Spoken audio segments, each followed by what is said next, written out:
Okay, everybody, welcome here to the National 9/11 Museum and Memorial. You know, it was really difficult to put this together because so many people are on vacation, and I would say that you guys are the lucky ones because this is a very big moment, a very momentous occasion. The transit workers are going to be included in the exhibits here. Oh, that's the part I forgot to say. Please silence your devices. That's right. Yeah, so it's a big deal for us, and it's a you know, 9/11 is a really big thing for the folks at the TWU. So many of us were down there, you know, doing things that unfortunately it looks like a whole lot of folks didn't know about. Hopefully soon, you know, the record will be corrected. In any case, as we do at Union Hall, we begin all our meetings with the Pledge of Allegiance. So please, hats off and facing the flag.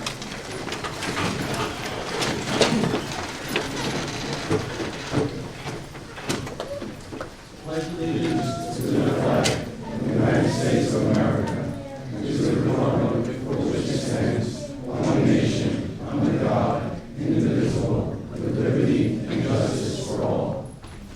Likewise, the tradition is to remain standing, please. And that will now be followed by a moment of silence to remember all our fallen brothers. You go to Union Hall, you'll see a plaque this big of folks that have gotten killed on the job with little nameplates that small. And also remember the folks that participated in 9/11 rescue and recovery efforts that are no longer with us. So if you will, for just a minute. Renee English, Pete Foley. Lieutenant Willis. Carmine Labasco. Ronnie Ritt.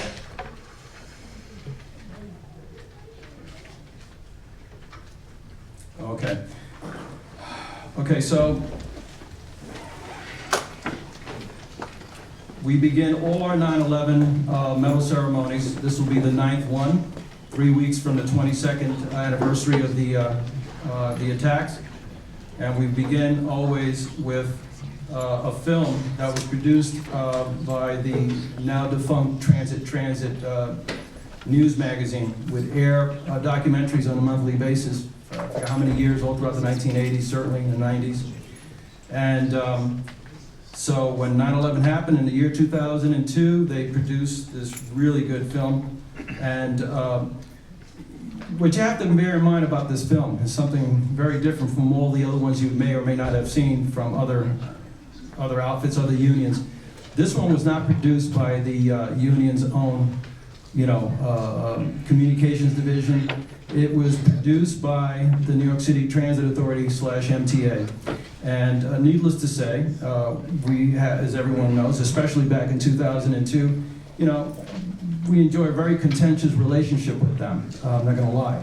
And for those folks to have put together this kind of, oh, I'm sorry. I can't see you. That's like, my apologies. We stepped out into the lights. Oh, okay, now, okay. I'm very sorry. Yeah, so this film was put together in 2002, and it was put together by this fella, you see the screen now, Winston Mitchell, on behalf of Transit, really good filmmaker. You can see all his industry awards there. And this is again a video that was put together by the Transit Authority, and it aired in 2002 on public television. And he gave us the liberty of editing it down to about 20 minutes, so we would like to begin now. Thank you.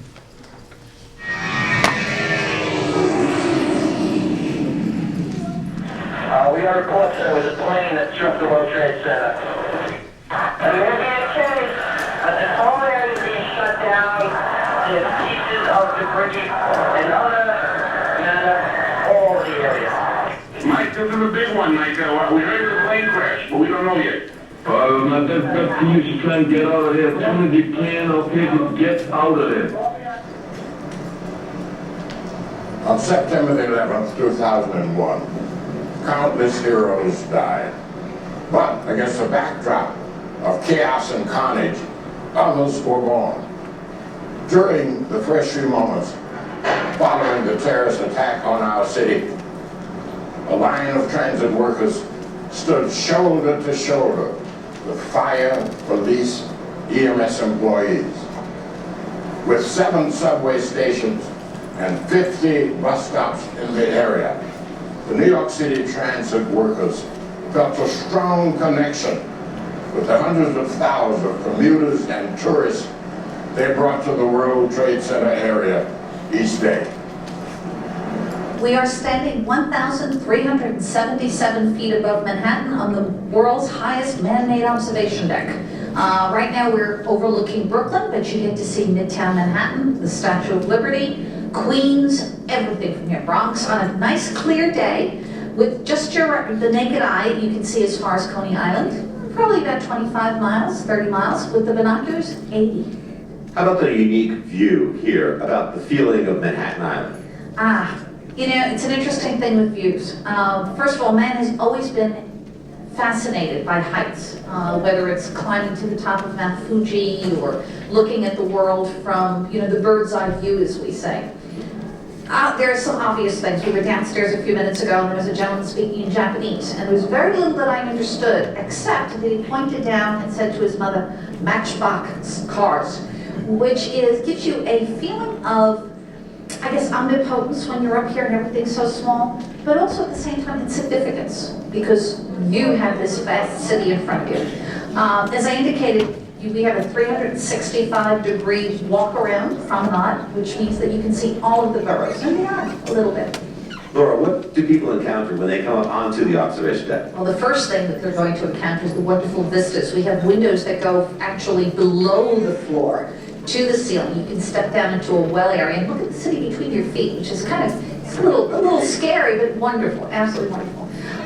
They will, in addition to the vistas, of course, we have our souvenir shops. We have all the simulated helicopter ride and the monitors, and we have a food court, which is interesting food court because it's themed, I gather, very realistically after a MTA subway stop. And 2 shiny stainless steel doors that have an MTA logo on it.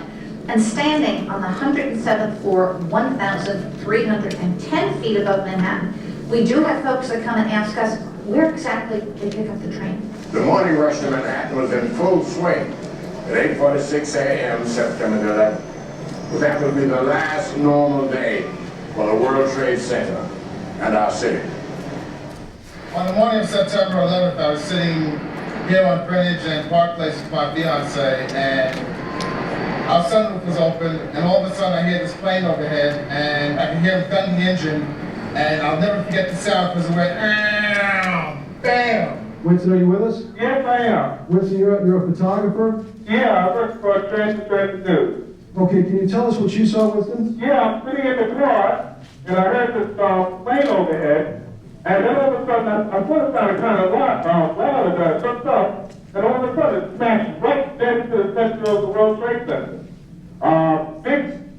Big flash of flames, fire coming up all over, then all the huge hole right now. It almost like the plane probably went through, I'm not sure. Winston, can you see, are you on the north side there where the plane made contact? Yes, I am. Now, when you say a huge hole, one of our earlier witnesses, Libby Clark, said not much of the plane came down off the building. Much of it it's totally into the building. It's in the building, from what you can see. Right. Now, can you see if there's a lot of debris downstairs, Winston? No, because it looks like it's inverted. With the impact, everything went inside the building. Inside. The only thing that came out was a little bit of the outside awning. But I'd say the hole is, let's just get a better look right now. Okay, go ahead. I'd say the hole takes about 6, 7 floors were taken out. And there's one explosion right now. Winston, hold on just a moment. We've got an explosion inside. The building's exploding right now. People running up the street. Okay. I'm going to turn it off. Okay, just put Winston on pause there for just a moment. The whole building just exploded before. The whole top part Okay? Numerous times people are running up the street. Am I still connected? This would support probably what Libby and you both said, that perhaps the fuselage was in the building that would cause a second explosion such as That's that. what just happened then. That certainly. People are running up. We are getting word that perhaps. Okay, hold on. The people here are, everybody's panicking.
I see the station was getting smoke and started entering the station. I started hitting the horn.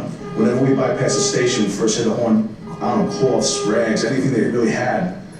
And waving frantically, these people were scared. And I mean, these people were really scared. And I remember this one woman, I saw her eyes. It was like, even though her face was covered, you could still, all you saw was fear. She was also, everybody on that platform was scared. I let my conductor know that we're gonna pick these people up. As he agreed, he had no problem with that.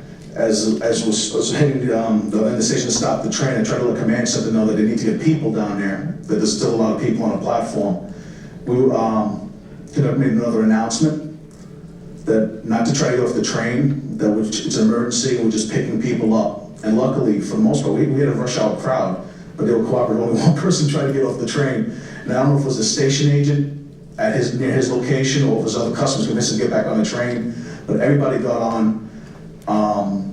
Command by then had gotten back to me, authorizing me to stop and pick them up. But that, that was already being done. There's just no way to leave them. You can't just leave them like that. While subway crews and station workers heroically saved thousands of passengers underground, chaos reigned above, as New Yorkers frantically looked for an escape route from Lower Manhattan, which had begun to look like a war zone.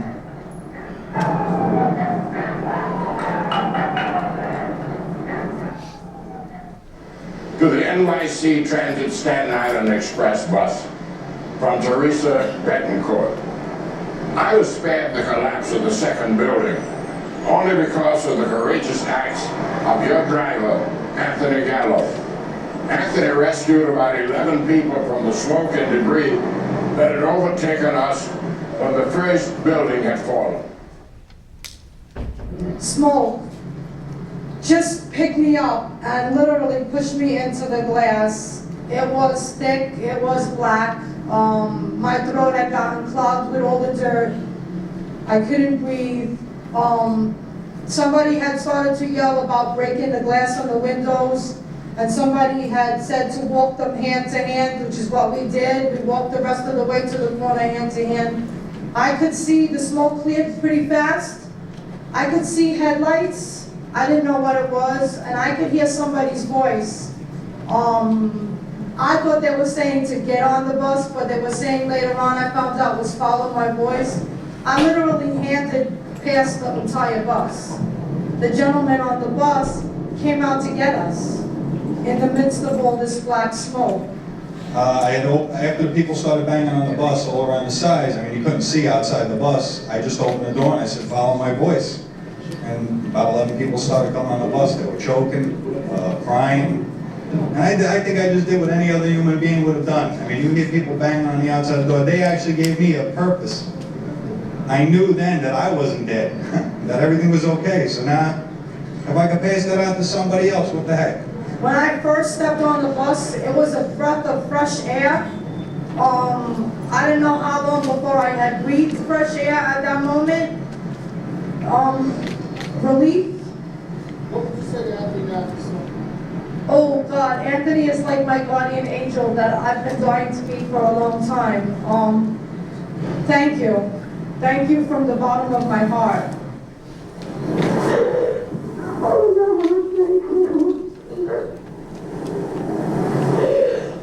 Oh God, thank you. God, thank you. God, thank you.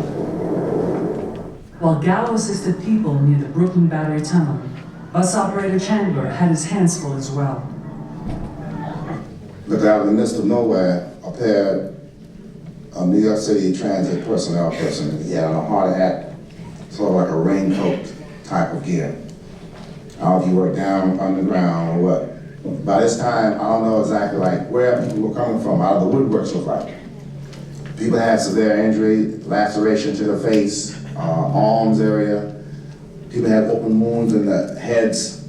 Some people had succumbed to, I don't know if it was smoke inhalation, or a couple ladies had, I believe, asthma attacks. So I had to try to establish some degree of calm. So I opened the door of the bus, talked to him, then people began to come on the bus. I helped assist some people who were not able to come on board the bus of their own ability. Like I said, some had passed out, and this particular gentleman and security person were helping two ladies. They passed the lady to me, I helped her on the bus. There was another lady in a building saying, wait for me, help me. We went and got her, put her on the bus. By this time, I guess we got about 25 people on the bus, but people were so excited to the point it was being yelled out, leave them out there, let's get out of here, we're gonna die. I said, you know, what I have to do is follow instruction. My instruction is to get you out of this area to a safe location. As a stunned city, country, and world looked on, transit did what it does best. And in a way, no one ever imagined, it moved to New York.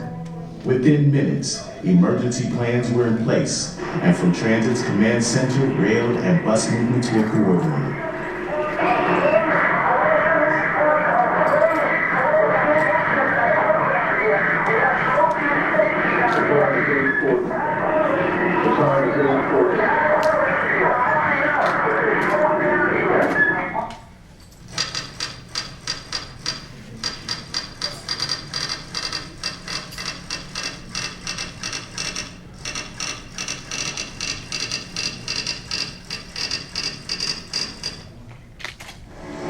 Thanks to the professionalism, the men and women of transit, not one employee, passenger, train, or bus was lost.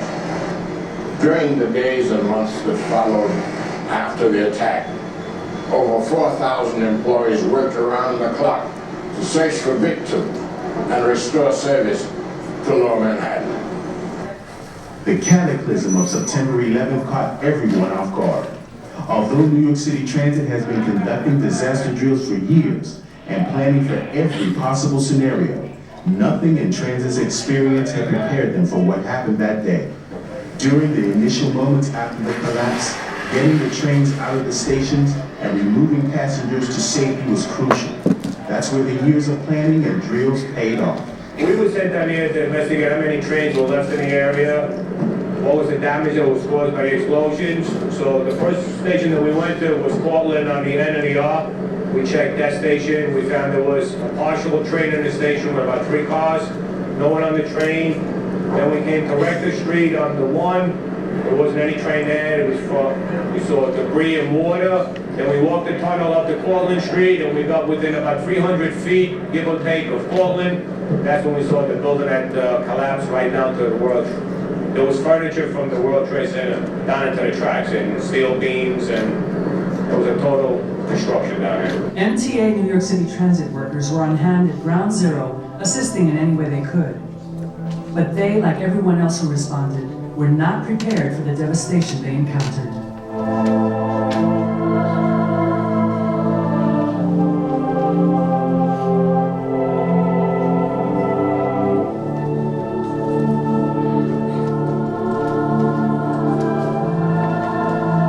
Face of this worst attack our country's ever seen on our soil, we were able to respond so quickly, and the MTA is an incredible example. 10:30 in the morning, all service was gone. A little after 12:30, it was beginning to come back, and by the middle of the afternoon, it was more than 2/3 back, and it's a tremendous tribute to the courage and the sacrifice of our MTA workers.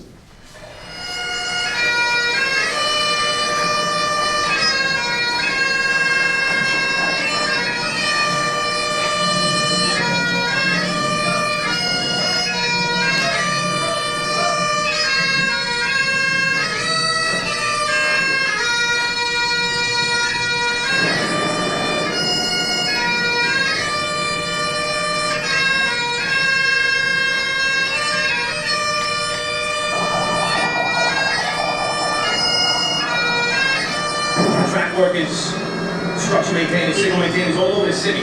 When their tours ended on a midnight tour, they all flocked down there. Nobody called them to come. They were in the pile along with everybody else. The day went on, we were on a pile. It was, everybody says there's a bucket brigade, but there were no buckets there when I first got there. There were no buckets at all. Everybody was going through the pile by hand. We pulled the steel beams out with the aid of the firemen and local iron workers. We all worked very well together. And we then assisted in extracting the fireman from the wreckage of his truck. I was down at Ground Zero, down a hole, alongside a fireman, clearing debris, touching metal that was red hot and just passing it back and forth. I mean, none of us knew that we were tired. A lot of guys were beat, but we kept going. Because we're all Americans, we're TA workers, and we're working side by side with every agency, every other city agency that's our brother and sister in this land. In this beautiful city of New York City. I've been on active duty since the event took place. I got off the clock 6 o'clock that morning, went home, and that's when I heard the bad news. And before I knew it, the guard called me, and here I am. Well, first I'd like to say there was nobody panicked, which is a credit to the authority. We had 3,500 people came down here to take part in the rescue by the evening. We had 2 miles of trucks. All people wanted to do was help. It didn't matter if you were a policeman, a fireman, an EMS worker, or a transit worker, or just a plain civilian. Everybody, all they wanted to do was help. And I just thought it was a fantastic response to a very tragic situation. I see, Hoffman with his boys removing steel beams. Now remember, they needed steel beams removed. Okay, so we have the best and most numerous people who are trained in a short time to remove rails and things. These were the perfect crew to take the beams out, to cut the beams so that the rescue people and the medical people could get the victims. And you remember, there were lots of people that were saved, not only Tuesday, but Wednesday, and they found some people on Thursday. And I think that lots of those people whose lives were saved were as a direct result of MTA and New York City Transit in particular, emergency workers, and the great job they did. We assembled a command quarters, dump trucks, backhoes, the low loader, which is a big forklift, and we were ready to go within 2 hours. And we were heading down there, which that was amazing to begin with, to say, we're going in. And we were the first on the scene to make a path and remove debris so emergency vehicles can get in. And New York City Transit was right on the ball. They were right there. Well, it's been very busy, and I'm also happy because as I'm going down with the bus, I see all kind of signs, all people saying we love you, New York City Transit, we thank you, we love you, and that's a good feeling because they appreciate what we're doing. Thank you very much. Thank you. It wasn't just the emergency services, the police and fire and EMTs who acted as heroes on that day. Thousands of ordinary New Yorkers showed incredible courage, and in particular, so many of our MTA workers responded with an incredible willingness to risk their lives, to protect the people and to help the people of New York. The men and women of MTA New York City Transit would like to thank you for taking the time to watch this historic documentary. And I also feel that the moment is historic. For it was on that fateful day, here at this place, that our city, our state, our nation, our people were put to the test. And once again, as Americans, we arose to face the challenge. I'm Marcia Davis, and I thank you for watching. I thank you also for riding with New York City Transit. We shall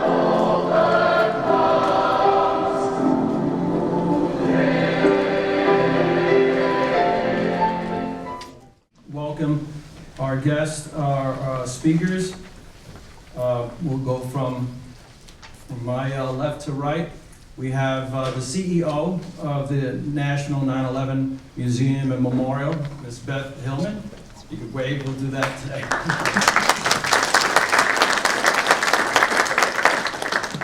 We also have the Chief Curator of the museum, Ms. Jan Ramirez.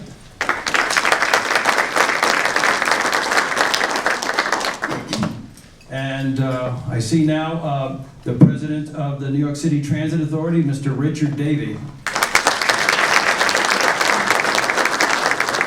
Seated next to him is the Transport Workers Union Local 100 President, Richard Davis.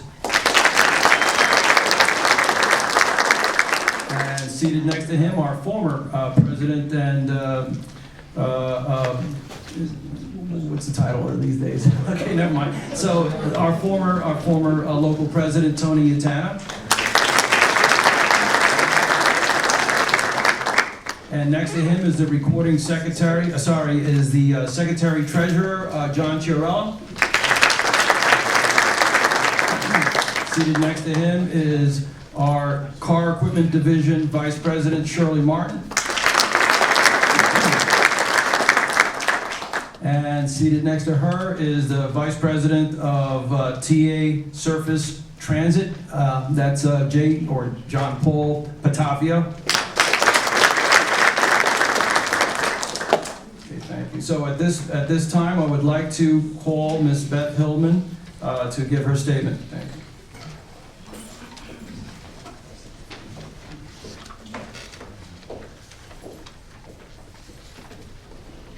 Statement. That sounds pretty formal here, and I actually feel like I've been invited to a family celebration, given the intensity of mission and connection that you all share. Thank you, Mario. It's been a great pleasure to get to know you and some of the colleagues that you just introduced here over the past few months. I've been grateful too to learn more about your contributions, yours specifically and TWU workers to our city and communities. I want to welcome everybody who's joining us this afternoon. Thank you for coming down to this site. It's an honor for the 9/11 Memorial and Museum to host this event. It's a special moment to recognize the service and sacrifice of TWU's workforce. I also want to acknowledge New York City Transit President Richard Davey and Local 100 President Richard Davis and all the other folks who are with us. I also want to specifically thank Mario for his incredible work to bring this story to the surface and make sure that it's safe, and also to Alan for doing the same. The photographs and the images that we have and the fortitude and the persistence of these folks who have tremendous tenacity, which I imagine is typical of all of TWU, I appreciate that. I also just want to say my own connection to this is somewhat modest. I grew up in Pittsburgh, Pennsylvania, but my dad worked for U.S. Steel. He worked in the mills until he enlisted and went off to fight in World War II. And my brothers all worked in the mills before they went off to school, because my mom insisted they all go to college, including my dad. She wouldn't marry him until he went to college. And I do feel a connection to the people who build cities that we all enjoy and live and work in now. So the stories that we strive to present here in the museum are similar to those that you just heard about. Stories of courage, of sacrifice, and of hope. Today's ceremony is all the more meaningful, knowing that so many of you lived those stories through acts of heroism and sacrifice some 22 years ago, right here at this very site. The TWU workers who decided to act, who you saw in that video, to do whatever was required by the day, by the moment, by the weeks and months afterwards, they're at the center of these stories. Local 100 has made possible so much here at this site on 9/11 and since. And the work that the TWU workers did on so many fronts afterwards has not been as recognized as other agency workers. Now, using items and memories that we're collecting from TWU's members, the museum will soon be able to share these stories with our thousands of daily visitors through multiple channels, including film, exhibitions, and programming. I just want to note about the number of people that we see. Today, I just checked, we had, at last count, 8,451 visitors who came through the memorial, came to visit the museum today, and many more actually on the memorial. Above and below, the documentary that we just watched, that will be screened regularly here in the museum. There's a screening room that's now being refurbished. It's in the footprint of the South Tower. It will share the heroic actions that you and your fellow members took during and after the 9/11 attacks. We're also making updates to our historical exhibition that will enable us to license and display, in particular, a photograph being donated by TWU, taken in the immediate aftermath of the attacks, that depicts a transit worker removing metal debris from the pile. Our historical exhibition chronicles that rescue, recovery, and cleanup effort. That period of time is dominated by the acts of so many people similar to those you just heard about in this film. This newly donated artifact will enable us to emphasize a key part of the 9/11 story that you already know well, but not everyone else does. The TWU workers focused on removing remnants of building steel and aluminum on and around the wreckage so that the heavy-duty moving equipment that quickly descended on the site could be used more safely and effectively. Early decisions made by the TWU workers helped to reduce what was predicted to be a multi-year cleanup effort to a very intensive and difficult 9 months. We also hope, among the artifacts that are being donated, to add a TWU hard hat to our after 9/11 historical exhibition, as well as any other artifacts that we receive that can elevate TWU's 9/11 story. In Foundation Hall, which perhaps you've been in, our monumental and perhaps most powerful exhibition space, a space that conveys the scale of the World Trade Center itself and reinforces an awareness among our visitors of the size and the scope of the effort to clean and recover and rescue the folks after 9/11. In that space, we'll begin a new rotation in several freestanding cases that will display artifacts like those donated by TWU that reflect the courage and resiliency of the community. We'll be honored to share your stories with our visitors in this special space, which is anchored by the last column, the last piece of steel to be removed from the site, a piece that stood where it was set, notwithstanding the incredible impact of the collapse of both towers. We're also working on new cases that will educate visitors about the full impact of the devastating toxic event in the aftermath of the collapse of the buildings. This installation will focus on the risks borne by TWU and other workers and the battle to receive recognition, health care, and compensation for their injuries. We'd be honored to have a TWU medal in our collection similar to those distributed tonight, that will be distributed tonight as we develop this installation. And I'll note the design of that medal by Mario. It has a train on it, the R, that I ride most days, except when the W comes first. So, those of us who depend on New York City Transit to get us where we need to go in the city recognize the importance of what happened that day and every day since. By rotating items in our vast collection of 9/11 artifacts on an established schedule, we can both carefully conserve those artifacts for the future and broadly educate visitors to the museum. We're also able to leverage those artifacts and stories in our educational initiatives, which include an Anniversary in the Schools digital learning experience, as well as educational programming for teachers new recruits to law enforcement and government agencies, and other public and private audiences. Deepening our collection with artifacts from TWU will enable us to share your 9/11 stories and experiences with the millions of in-person and digital learners we interact with every year. Together, we can ensure that this story, your story, is one that future generations remember as a transformative time when, as Mario described, New Yorkers came together from all over the world with compassion and fortitude, when transit workers stood alongside dedicated public servants from other agencies to bring back a devastated city, and when we learned things that 22 years later we can never forget. And moreover, we have to ensure future generations join us in remembering. Many thanks to each of you for your service in the past and your continuing service, and thank you for being here tonight.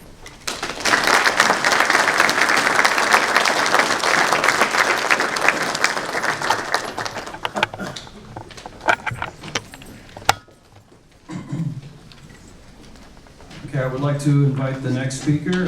That would be TW Local 100 President Richard Davis.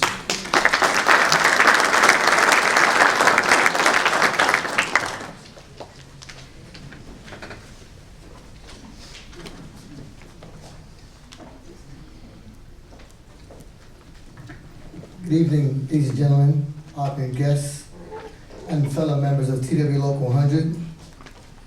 I actually thought this speech would be really easy because so many months of doing speeches over and over, but I actually was there on that day and I could feel that feeling in my body I can't explain to you. It's like a numbness and chill what you hear standing up all at the same time.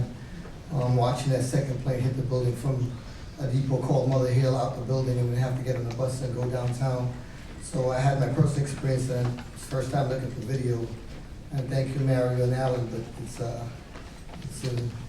much taken at this point. But today we're gathered here at the 9/11 Memorial Museum, a place of remembrance, resilience, and history. For those who already know me or don't know me, my name is Richard Davis. I stand before you here as the president of TW Local 100, but more importantly, as one of you, a member who takes immense pride in the relentless spirit that defines our union family. We mark 22 years since September 11, 2001, a day that forever changed our city and our nation. On that fateful morning, as the world watched in disbelief, America was attacked, and New York City bore the brunt of that tragedy. Amidst the chaos, amidst the uncertainty, it was our transit workers, our union members, who stepped up and who answered the call, who exemplified courage in the face of adversity. And despite our pivotal role, history has often overlooked our contribution. Transit workers are the unsung heroes of the rescue and recovery story, but that is changing now. Thanks to the cooperation and efforts of Local 100 and the museum leadership and the staff. Thank you. Tonight we honor these 8 medal recipients and thousands of other transit workers who played such critical roles in the aftermath of the 9/11. Their service and sacrifice will never be forgotten. At the time of the 9/11 tragedy, I was a full-time bus operator, starting my journey as a union leader. I remember driving an M7 bus and witnessing passengers hanging on the mirrors and desperate to get on the bus to flee the scene. That's what the city was like at that moment. Pandemonium broke out and the people were riddled with hysteria. I remember returning to Ground Zero to help transport military and essential personnel, and the aroma of the burning rubble and the corpse is one I will never forget. The intense disorder and confusion of that particular day left a lasting mark in my memory. But to witness the accounts of our transit workers who led the evacuation of thousands from Lower Manhattan and played a pivotal role in restoring our city, rightfully be woven into the tapestry of this memorial, it overwhelms me with great pride. Our work with the National 9/11 Memorial and Museum will ensure that our stories, our sacrifices, and our dedication are not to be forgotten. We were there. And this evening, we'll be awarding 8 transit workers who became ill from their heroic service with medals. Today, we are proud to announce a plan to increase public awareness of critical roles of transit workers, the unsung heroes of the rescue and recovery operation played in the aftermath of the attacks. The museum, thank you, will play the documentary Above and Below, as you saw, featuring thousands of transit workers who responded and were in fact the dominant workforce in the first 48 to 72 hours, which everyone seems to forget. In those initial days, the only heavy rigs at the site were New York City Transits. Maintenance of way crews removed debris and destroyed vehicles using our heavy equipment so that rescue crews could access the site. Bus operators shuttled people out of Ground Zero. The museum, again, thank you, will also display artifacts, photos, and stories in the exhibition that emphasize TWU Local 100's essential role in the debris removal. The collection and display of transit artifacts, oral histories, and stories will grow from here on out. In the fight for recognition, we must never forget those who stood by us and were integral for making this possible. International President John Samuelson, who began recognizing all our fallen members. Our staff, Alan Saley and Mary Galfat, who amplified the voices and concerns of our membership and have dedicated themselves to this work. Of course, not forget my best friend, President Emeritus Tony Utano, whose vision ignited this journey and whose unwavering commitment led us to this long-awaited moment. Thank you, Tony, for carrying the torch all this way and passing it on to me to ensure that that fire never dies. We are truly member-built, member-strong, and member-driven. These words echo the ethos of Transport Workers Union Local 100, embodying not only our essence and strength, but also the tribute to the sacrifices we made in 9/11 and beyond. And so many times we have been in so many tragedy, and our members have been there over and over. Today's recognition serves as a powerful reminder of the enduring qualities of perseverance and determination. May our legacy stand as a testament to the unwavering strength that defines us, a testament to our resilience in the face of adversity, and may our unity continue to shape the trajectory of history for generations to come. And thank you.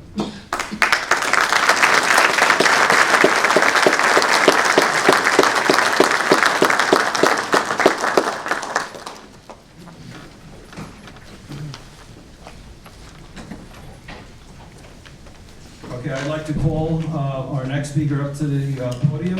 That would be New York City Transit Authority President Richard Davey.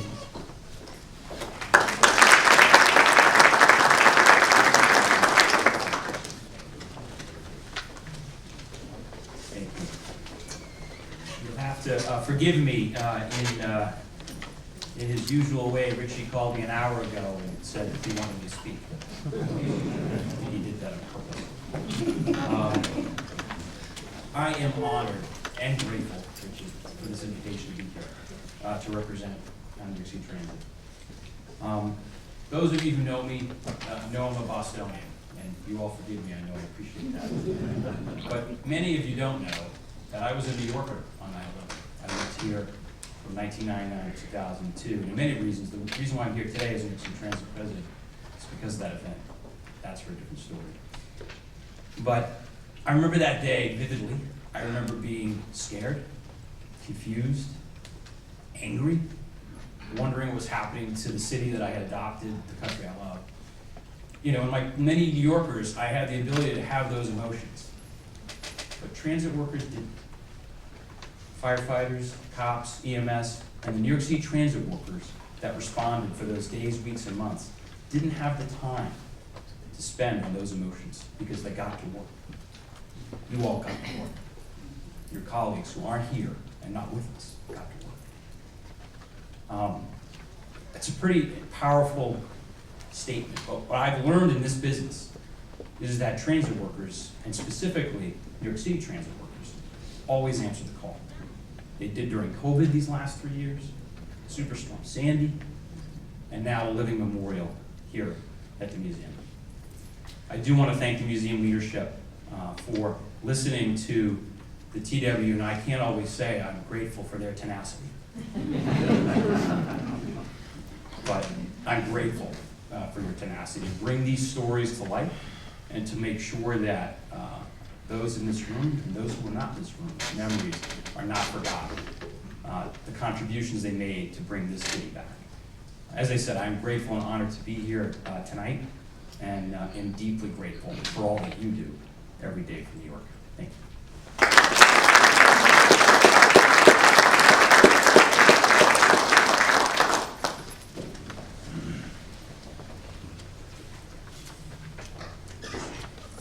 Might I ask if the borough president is here?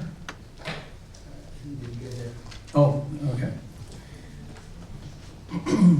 Bear with me a second. All right. All right, so we're just gonna expedite things then by going to the next thing, which is to basically talk about the medal program itself and basically how it began.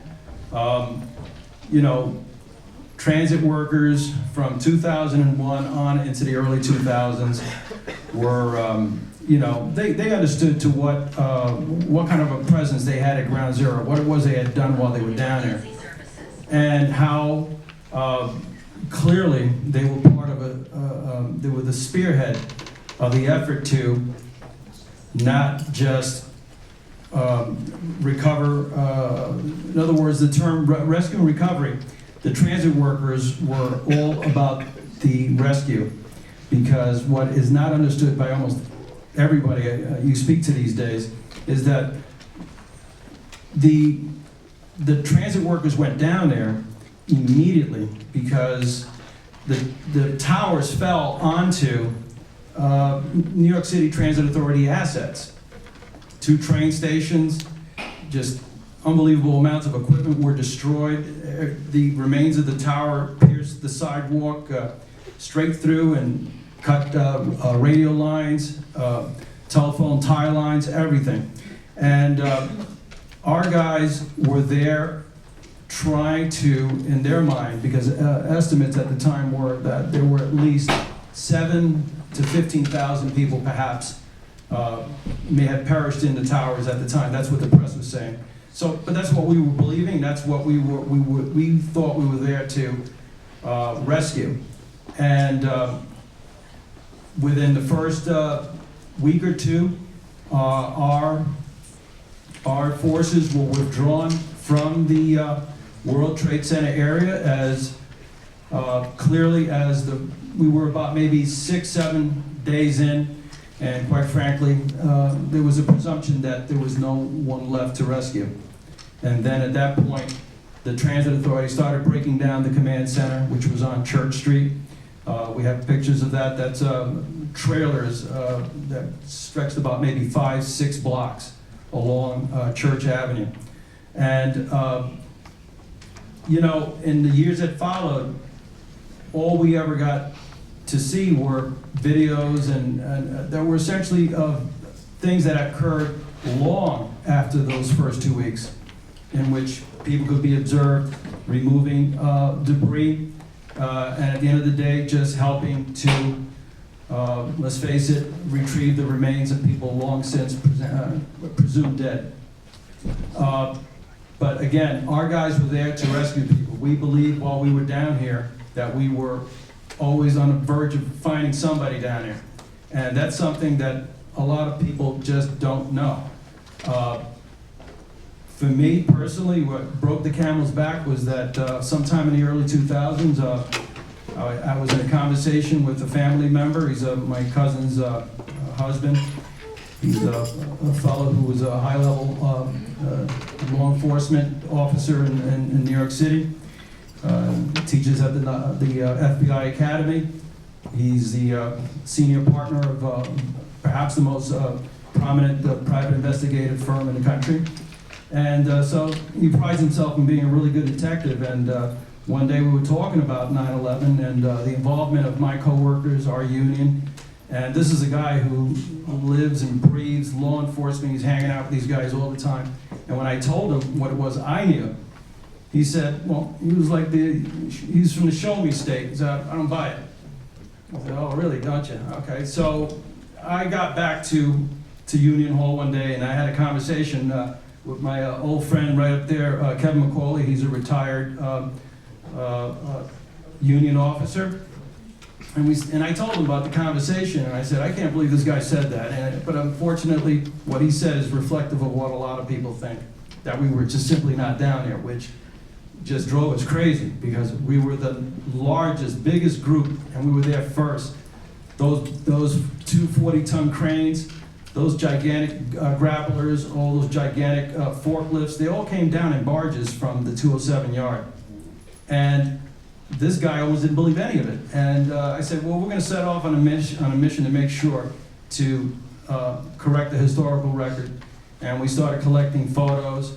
We scoured the internet looking for whatever it was we could find.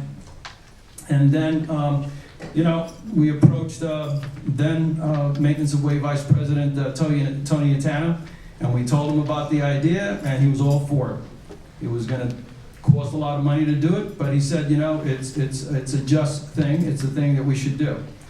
And so we started just putting out literature to our workforce, telling them about, hey, listen, you have pictures of anything down there? Please let us know.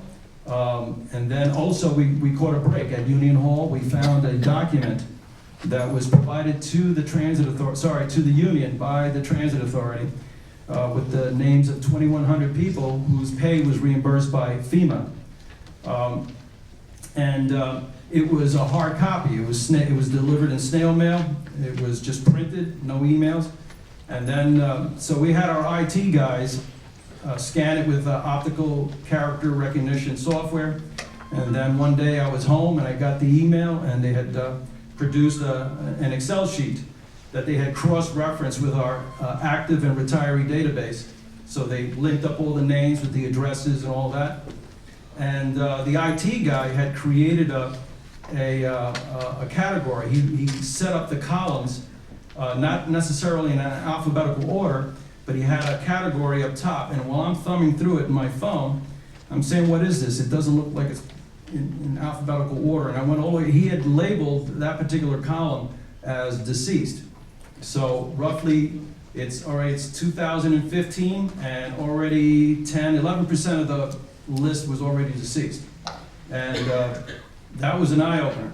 And so in time, we decided that, you know, hey, listen, how do we come up with honoring them, the folks that are now, we understand, starting to get sick, and are very, very angry that everybody, even within their own families, has no idea that they, you know, the size of the contribution that they made that day and those days that followed after the attack. So we decided to do a medal, and we researched it, and we saw medals on the internet, and they all looked not so impressive to me. And I said, well, you know, how are we going to do this? And, you know, let's see some really good medals. And we just saw the ones that were made by the military, or rather that were they use in the military. We researched it, and we got a hold of the folks at Northwest Territory Mint that had acquired Medallion Arts. And Medallion Arts, you know, I don't know about now, but then had the exclusive contract to do all the medals that are related to the highest honors within the military, the Pulitzer Prize, National Foundation Science Award, all sorts of stuff. and the national, the Congressional Medal of Honor as well. And quite frankly, I had no idea how long they were doing that. The other day, I was looking at the boxes in which my wife's, she's over there, her father fought in the Battle of the Bulge, and he had a bunch of medals from World War II. And the other day, I looked at the box, and it's the same manufacturer, so they've been at it for a while. And so we approached them with a design.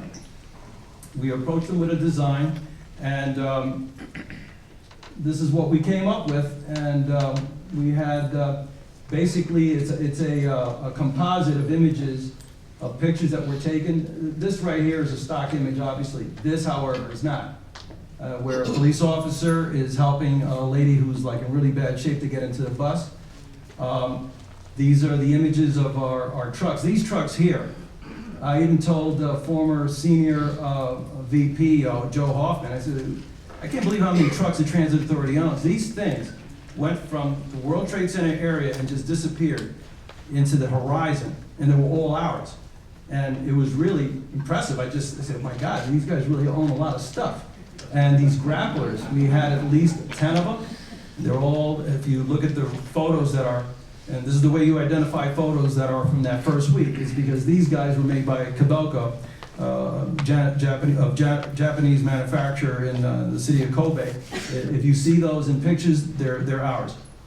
Also, this thing here is a cross-sectional image representing the stainless steel cladding that wrapped around the metal beams that gave the World Trade Center towers their appearance. These things got slapped off the metal beams and were everywhere like paper, everywhere. But given their size, their weight, their rigidity, they stopped all vehicles from going in. Our guys made almost all of it disappear and cleared Vesey Street, Church Street, Liberty, and allowed everybody else to do their thing in the following days and weeks. This image here is, of course, this is a depiction of that, you saw in the video, Mr. Train Operator Hector Ramirez. This kind of represents that scene there. Also, we thought it'd be appropriate to do this over here. And the inscription reads, Supra vocactum deascate. And that is basically Latin for beyond the call of duty, because a lot of our guys are fond of referring to themselves as first responders, and I'm always telling them that in a true legal sense, we're not. We're not paid to go into harm's way. But despite that fact, our guys made like cops, EMS, and fire, and they did what they had to do without ever once reaching for a safety dispute resolution form and citing safety concerns and stopping anything. They just went there. In fact, many of them didn't leave. They would call off, and then they would just stay there and would work straight through the night. Certainly my friend Kevin did. And, you know, while I was down there, unbeknownst to the average member of the public, or for that matter, a whole lot of folks in the Transit Authority, that the MTA maintains most of the radio communications infrastructure in the city for the services, fire, EMS, train, and buses, and police as well. And when we went down there, we were made to basically go everywhere, like forming a grid to find out where is it that radio communications were no more. We had to actually record it and say, a police officer standing here will not be able to speak, will not be able to communicate with Central. And we had to record all of that because the reflectivity characteristics of the neighborhood had changed because, quite frankly, it was gone. And so that allowed us to see a whole lot of things. We were not tethered to any particular group. Managers, supervisors, we were just going on our own, checking everything out. And while we were doing that, we could see everything that was going on. So fast forward into the future, when people were saying, "Oh gosh, we didn't know you were down there." It was a little, disconcerting. We felt we had to do something about it. So we came up with this thing, and they submitted it to their art department, and they got back to us and they said, "Oh, well, the artists love it, they don't want to touch it, and we're going to make it as is." So I said, "Oh, that's great. That really makes us happy there, And like I said, Some of the other features were, of course, the trident shaped columns at the bottom. This is a south tower. That's what's left of the north tower. And of course, the little American flag shining through. And this fellow right here is actually a guy who suffers from, was recovering from throat cancer. Iron worker Sal Martinez is the person inside the getup. All right, so that basically describes the medal, and this medal is awarded to any of our members who have been compensated by the Victims' Compensation Fund. And so we're going to begin giving the, oh, so sorry.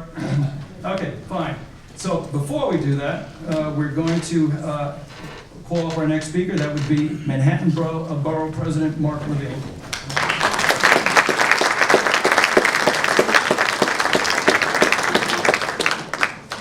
Live showbiz, always some improv. I don't want to delay this award ceremony, but I had to be here for you, for transit workers, past and present. You are heroes every day, but what you did at this place in our city's most difficult moment, history needs to know about that. This has already been such a moving ceremony. I didn't realize I was going to get a Latin lesson too, but added bonus. President Davis, thank you. President Davey, thank you as well. To my man, Tony Utano, President for Life, technically Executive Director, I think. But it's wonderful to see all of you. This ground here, this institution, this is really a civic temple for New York. This is a sacred place. And while it's so meaningful that all of you here have put together an historic document of what you as heroes did on that day, that work wouldn't be complete if your story wasn't being told at this museum. So Elizabeth, thank you for making this possible. You deserve to be here, and generations that come are going to know that there were thousands of people who would have been stranded on this site on 9/11 if it hadn't been for transit workers. I don't want to think what would have happened to them.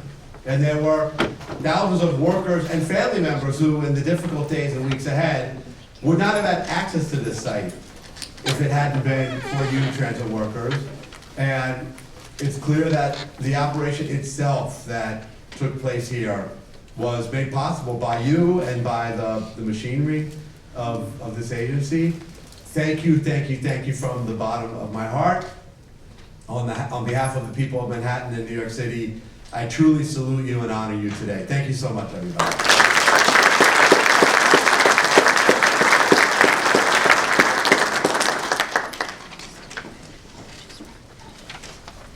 All right. Okay, so I need the folks that were given the affidavits. Can I show of hands of folks that were given the affidavit to fill out?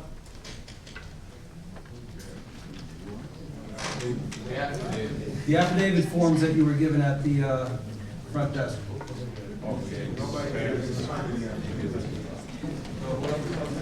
All right, hold on a second.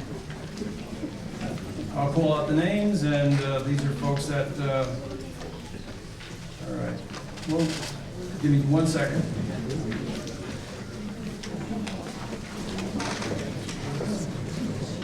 Okay, just bear with me.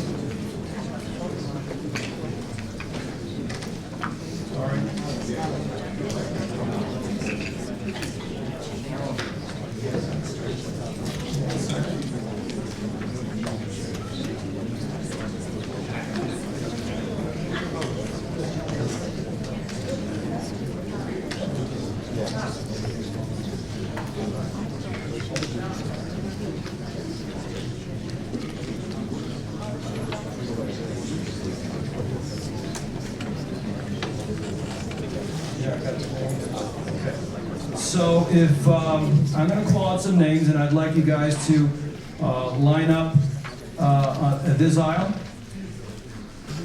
Yeah, we're going first. Right, they're here. Okay, so we have Mr. Oscar Delgado. If you just line up. We have Mr. Orlando Justino. Gary Clark.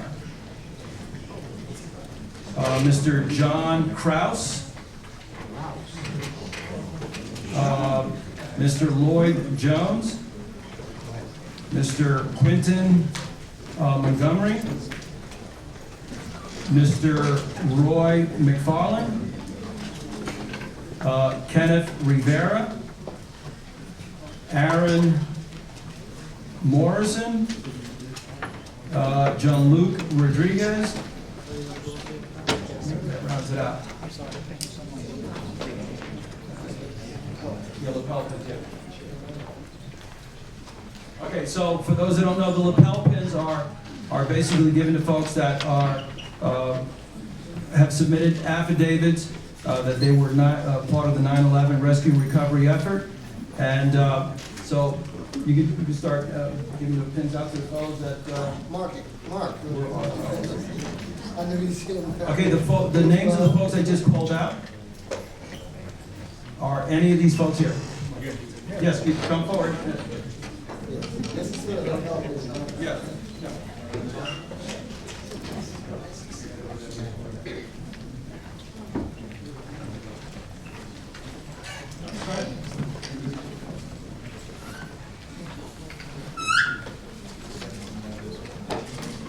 Jeez.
Okay, we are now going to start awarding the actual 9/11 injured 9/11 rescue and recovery medal, and we always present the medals to anyone who's passed away, and thus they're going to be presented posthumously, awarded posthumously, and the family member will come forward to accept the medal on their behalf.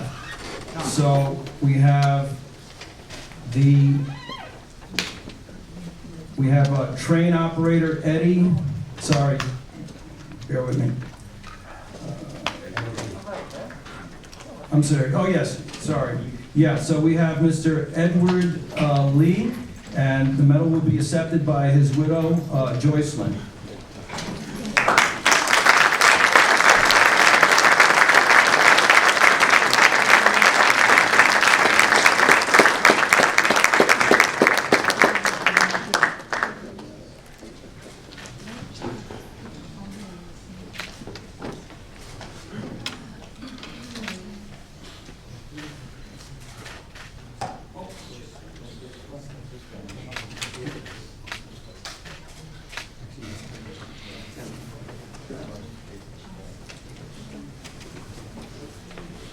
All right, Johnson.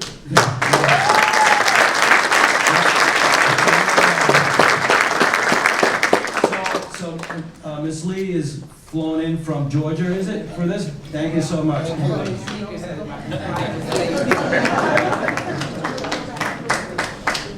Okay, the second medal that will be given posthumously will go to the late Mr. Vincent Rizza, and it's going to be accepted by his son of the same name, Vincent.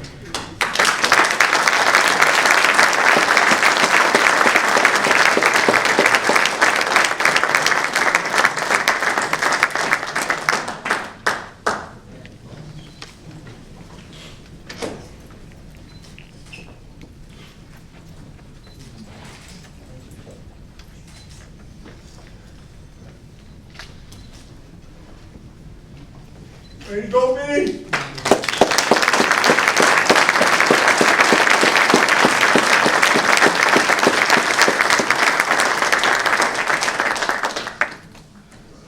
Okay, our next medal recipient is train operator Hector Soto.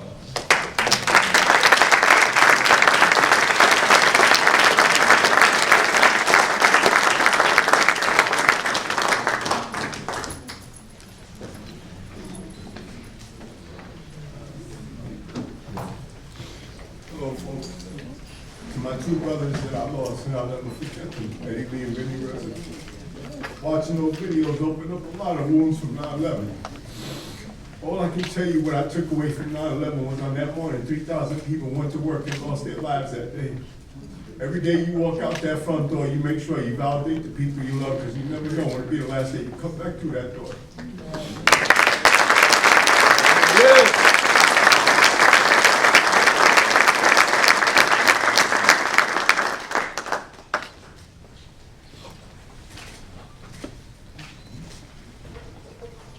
Okay, the next medal will go to Mr. John Pinheiro.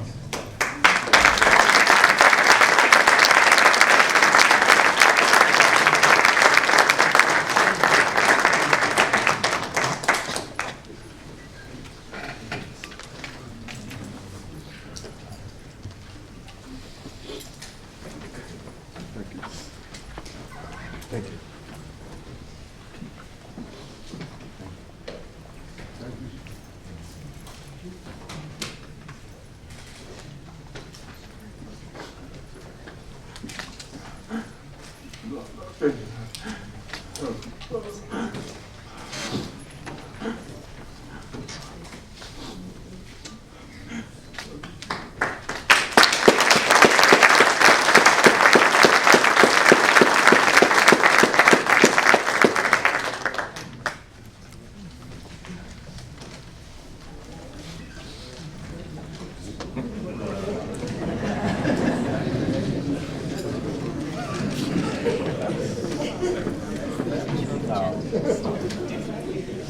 Okay, our next medal recipient is train operator Carlos Johnson.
Okay, the next medal is going to go to Mr. Roland Geiling from Hydraulics.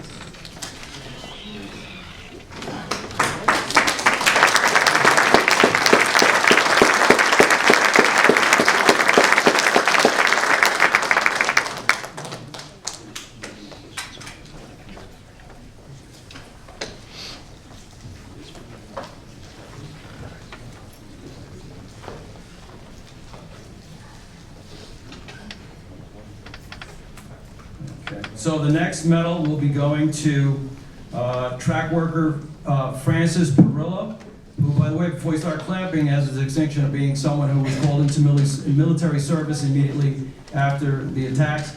And he had a really nice story that was featured in the military newsletter Stars and Stripes back then. So we're going to get a hold of that. Okay, so can you please come, Mr. Perillo?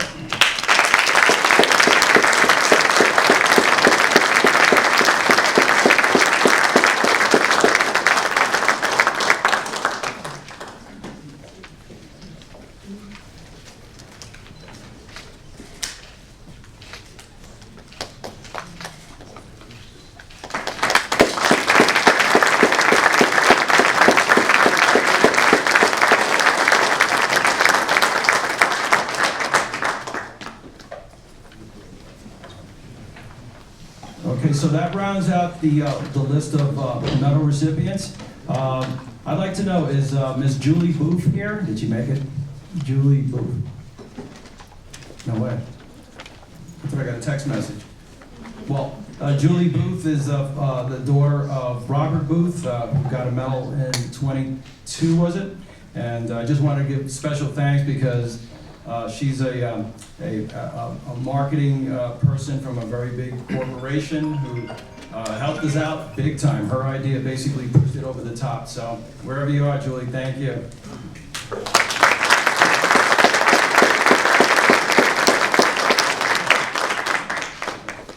All right, so that rounds out the program for today. And just want to let everybody know that we have food and beverages in the atrium. Okay, so you could, if you'd like, you could proceed there now. Thank you.